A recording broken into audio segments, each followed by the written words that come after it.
Welcome to Expert Opinion, the branding business forum where leaders share their views, insights, and experiences from the world of B2B branding. And now, here's your host. Welcome to Expert Opinion. I'm Rieches, and today's show is focused on the timely topic of employer branding. Our guest today is Mark Rutherford, Senior Vice President of Human Resources for First American Financial. As a quick background, First American is a public company approaching its 130th anniversary. So, Mark, can you build upon that and do a little intro for the company? Happy to do so, Ryan, and thanks for having me. I'm happy to share with you what we've done and a little bit about First American. We're a financial services company primarily focused in the real estate industry. If you're listening to this program and have bought or refinanced a home, one of our biggest products is title insurance, or if you're getting ready to buy or refinance a home, please sure and request First American. We've got 18,000 employees worldwide. The majority of our employees are here in the U.S. We've got 11,000 employees in the U.S. In a variety of different businesses. Once again, all primarily focused on things relative to the real estate industry, or things that you would do to buy or sell a home, either on the customer side or on the banking side. Well, Mark, the terms employee engagement or employer branding or internal branding are increasingly in the news. And with the employee base size that you have, maybe you can just give an overview of how you view these terms and why they're so important to First American. Well, on the employee engagement side, we do a lot to survey our employees and to make sure, to use that language, our employees are engaged. But on the employee engagement side, I really think of the amount of, discretionary effort an employee is willing to contribute to help make your business successful. We like to think our employees are engaged, and we like to be sure we know that there are. We do that by using an employee engagement survey, and we do that every 18 to 24 months.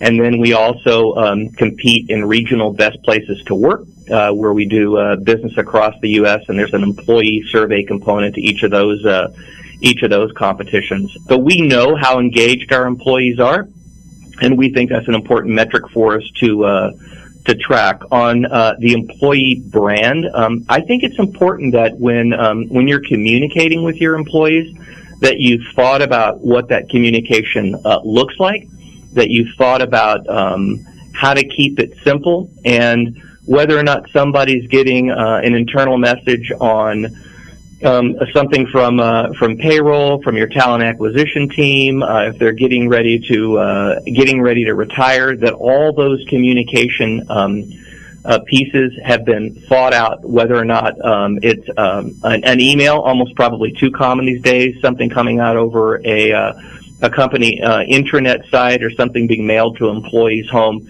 You want that employee to get that and to know exactly where it's coming from and what it's about before they've even actually read it. Perfect. Great overview.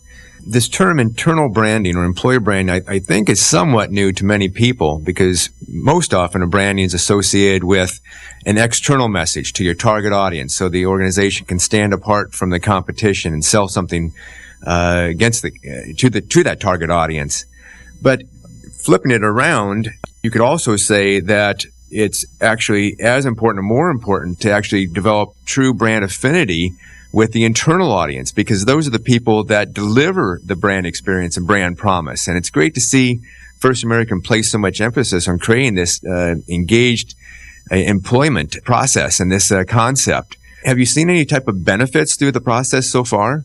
Well, I think what's interesting is the real estate industry in general is very much a relationships-based industry. We've got over 700 local offices in communities all over the U.S., and those local offices are successful by being a part of their community and developing relationships and lasting relationships, both with people that are customers and with those people out in the community A good example would be a relationship one of our local offices may have with a bank.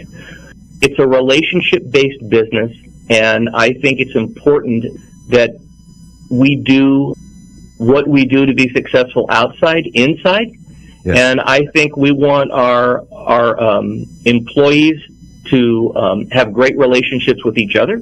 I think we want our leadership team to have methods to communicate and to engage our employees, in a simple and direct fashion. And I think we want to, have a culture that attracts people to want to work here, and employees that work here that are happy they're working here. Very well said. It is a complete ecosystem that all works together, doesn't it? Let me share just a recent stat that I came across, and that the Conference Board just released their annual CEO survey, and the number one priority for CEOs in 2016 is attracting and retaining talent. So a topic I'm sure very near and dear to your heart. So with this improved economy over the last few years, certainly top candidates have many options. And so how do you develop an employer brand that breaks through the clutter and really welcomes top candidates to First American? Well, I think before you can really develop an employer brand and start to leverage it, I think you've got to really know who you are and be able to communicate to your workforce what you stand for. And I think we've invested a lot over the last couple of years to making sure that our employees have a voice. We do that by having an employee engagement survey that we do every 2 years. Other companies do something very similar. A nuance we added to that, and I may have already mentioned, we compete in regional best places to work. So we have a survey component in each of those competitions. And then the tough part about doing survey work with your employees is once you hear what's important to your employees, you've got to do something about it. And we've got and have developed a really good infrastructure to take what we hear from our employees, share that with the leadership teams and with the employees themselves, figure out what the top 2 to 4 things are each business group wants to work on, and then working on it and getting it done, and let employees know that in fact we have done something about an issue that they thought was important. So it's really engaging the employees to celebrate what they view as important as well. Do you have any examples of some of your programs where you allow the employees to give back to the community and or demonstrate their caring? Well, and I think baked in your question a little bit, and it almost sounds trite to mention, but if you're a big company and you're as decentralized as we are, you've got to have a way to be able to listen to your employees. And a real good example of that is one of the things that we heard, and it's typically more attached to a millennial demographic, but one of the things that we heard is people not only wanted to work at a place that was a great place to work, they also wanted to work at a place that cared about the communities that they were working in. And so we responded to that by being a little bit more deliberate about our philanthropic efforts. Our offices around the country, really around the world, have always done great things for the communities they worked in. Looking back, they may have been, I guess, a little bit less focused and a little bit too humble about what they were doing. So we did a lot. We just really didn't tell anybody we were doing that. So we created a program called Caring for the Community. We focused on a couple of specific philanthropic topics, although we certainly have boundaries to accommodate what any local business leader wants to do. And then when something happens in a local community, and once again, this is something that may sound a little bit silly, but we'll make sure that 25 First American employees show up, whether it's in Oklahoma, Chicago, or Florida, have on a First American T-shirt with a Caring for Community logo, and that everybody knows that we're there as a team and that we're doing something in a very deliberate way. In a lot of cases, although this isn't as deliberate, we're there with our customers. And there's been a great benefit when you're in a relationship business to being and doing something where you're giving back and impacting your community, and you're there at the same place with your customers, and people know who we are because everyone's got the T-shirt on. So. Well, great way to celebrate your culture and some of the great things you're doing. I've heard similar comments from other people in your position, is that it's a challenge just to communicate all the great things an organization does for the team. And in many ways, you guys cover the entire life cycle of an employment and an engagement. So I've heard you use the term recruitment to retirement. Maybe can you give us and our listeners a little background on that concept?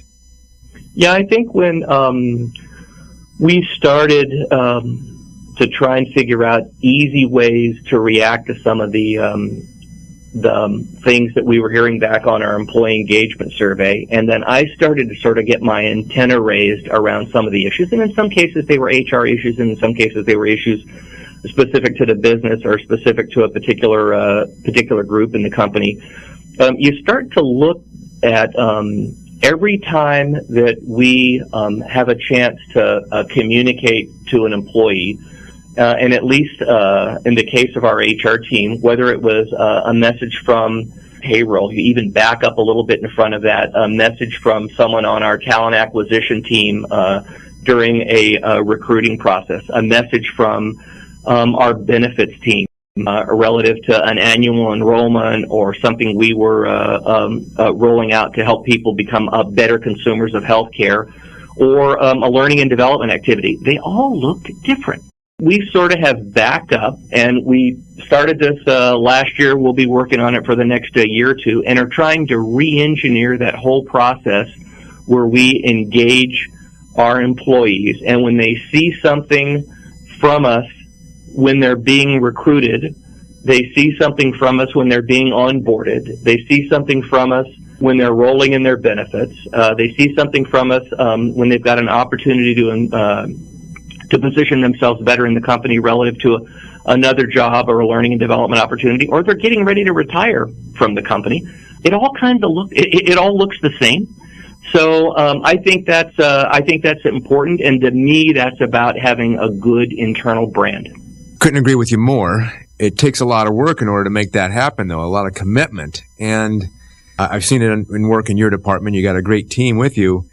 And it kind of reminds me of a stat I saw also recently, Deloitte, that they introduced a trends report around global human capital. And they said that 87% of HR and business leaders felt that employee engagement was one of their top issues that they needed to address. Yet the same people responded back by saying that they haven't actually started the process of addressing the issue. Is it just that it's such a big process and daunting to think about? Or any thoughts on why more organizations aren't actually addressing it? Well, I think any time you try and change what you've been doing, it's hard. Maybe the understatement of our entire conversation.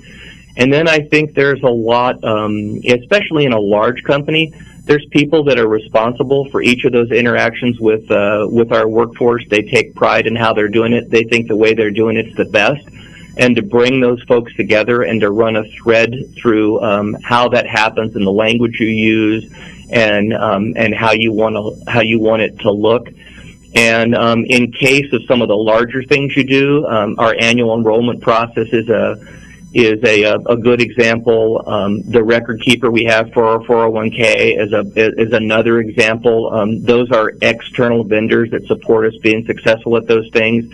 And to try and get it to all look and feel the same is an easy thing to give up on. So we've started that process. We've made a little bit of progress this year, and our hope is that we continue to do as much as we can to make it look similar. And if we get 80% of the way there, I'll be tickled to death, and I don't have an expectation that we'll ever get it perfect. Well, I think that's the key itself, is that you have to realize it is a process, and it's not a project that has an end date to it. You just have to commit to it because it takes a long time, and you'll continue to evolve it and further define your corporate or your culture and that internal brand. So one of the benefits of clarifying and creating this employer brand, in my view, is that it can have a nice impact on the overall company's image, and especially in B2B companies, because it's the employees that are typically delivering the brand promise. And I think that's also related to another trend that I'm seeing, where marketing and HR are increasingly teaming together. As marketing often focuses on the external promise to the customer, that's great. But at the same time, it's the team, the internal team, that is actually delivering the brand experience. So I know that you guys have a similar philosophy, and just want to share your thoughts on teaming with marketing to deliver that brand promise. Well, I think the success of doing really anything is no different than what we've been talking about for this last few minutes. Is it's really all about people. We've got a real strong HR team that's committed to this process, committed to being able to react to what we hear our employees want out of their work experience here. We've also been really fortunate to have a leadership team that thinks the work that we do is important, and allowed us to have the resources both to partner with our internal marketing communications team, and we're appropriate to lean on folks like the folks at the branding business to let us know what they're seeing across the spectrum of the clients that they support. So we've been lucky enough and successful enough to be able to have a strong team, have a good partnership with our internal marketing organization, and when we need to leverage resources of the experts outside of First American, we can come to folks like you've got working at the branding business to help us be successful. Another trend we're seeing is this increased use of the term culture and its importance. In fact, culture was Webster's Dictionary Word of the Year in 2014. And Peter Drucker's famous quote, "Culture eats strategy for breakfast," is truer now than ever. Understanding an organization's culture is critical. And then also, I think in your case, from what I've seen, you've been able to celebrate the culture. Can you talk a little bit about how you've gone about understanding and celebrating your First American culture? Well, it's funny, Ryan, because I actually had that quote hanging in my office for years, attributed to an executive at Ford Motor Company. So I don't know if it was Drucker or someone from Ford Motor Company, but a lot about that quote to me is, if you're inside of an organization and you care about your employees and you care about making a difference and you want to try and make things better, you really have to calibrate what it is you're doing with what it is you think you can do based on the culture and the business environment at the time. If you're in and I've mentioned our business is very cyclical. If you're in a sweet spot and the business is performing well, you can do more. If you're not in a sweet spot and the business isn't performing as well as you'd like it to, you can do something different. Sometimes that's a great opportunity to change the way you're doing things based on an opportunity to improve the business's performance. But there's probably nothing that is harder to do than to change your culture, and probably nothing smarter than to figure out what it is that's great about your culture and figure out how to fan the flames of that to take you in the right direction. Mark, I couldn't agree more. Culture is very, very powerful. When we work with clients on their brand strategy, we do not try to change their culture, but rather work within it. That's by far the most successful way to begin. Over time, you can evolve culture, but to try to change it just isn't effective. Culture starts from the top, and it takes time for that culture to be really understood. And in your case, I know you have a fantastic culture and tremendous success, and your surveys already showed you had great engagement. So in some cases, it's the matter of celebrating it and further informing people about the benefits that the organization provides. So on that note, let me just shift gears a little bit. First off, congratulations for receiving the recent award of being on the top 100 Best Companies to Work For by Fortune. So well done. Great accolades. If you could just give a couple minutes of an overview of some of the thoughts around the ability to celebrate the success of the organization through its culture. Part of getting on the Fortune 100 list is, I'll call it mechanical or tactical. There's a survey that gets administered to 2/3 of your employees. You've got to do well on that.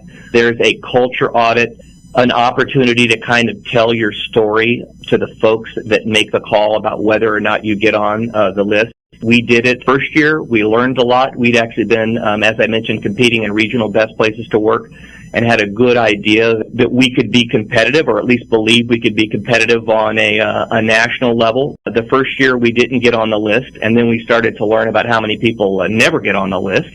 And so we kind of hunkered down, went and got advice from people that had competed like we had. One of the things that we heard from the group that actually administered the survey, and I think is good advice for all your listeners out there, is to kind of be true to who you are. We're in the real estate industry. We've been around for 130 years. We're a conservative company. We've got a very distributed workforce, and we're in a business that's a little bit cyclical. We're not like some of the other companies that make the cover of the magazine. There's no foosball tables here. Our food's not free, and you can't bring your dog to work. That's not who we are. So we learned that to be true to who we are. And then we put together just a great team in our HR organization that worked long and hard on this for not just weeks or months, but for years. And we really responded to what our employees wanted us to be able to do. And we learned how, with the work of a lot of good folks inside our company, with a lot of great support from our internal marketing team, and actually a lot of great support from your gang at the branding business, how to tell our story, how to be true to ourselves, and to really be a little bit more overt than we were comfortable with about kind of chest thumping about our culture and how we really believe it's a competitive differentiator. It's why people who work here like working here, and it's why people that are in our competitive companies want to work here. Well, that was very well said, Mark. I think you were very thorough in those insights of what you learned through the process, and what I think also will be successful not only for your organization, but for others as well. So we're almost out of time. Is there anything else at all that I haven't asked that you'd want our listeners to know? No, Ryan, I really enjoyed talking to you. We're very proud of what we've accomplished over the last couple of years. We've still got a lot more work to do, and I can't tell you how important it's been to have branding business as part of our team. We really appreciate everything you've done to help make us successful. We've enjoyed sharing our success with your audience. Well, thank you, Mark. We've been really fortunate to be partnered with you on this journey, and very, very happy for your success. So thank you again for being a guest on Expert Opinion, Mark. Thanks. Appreciate it. Well, that concludes our show for today. This is Ryan Rieches, and you've been listening to another edition of Expert Opinion, a branding business forum where thought leaders share their point of view. If you'd like to listen to past shows or read our blog series, visit brandingbusiness.com.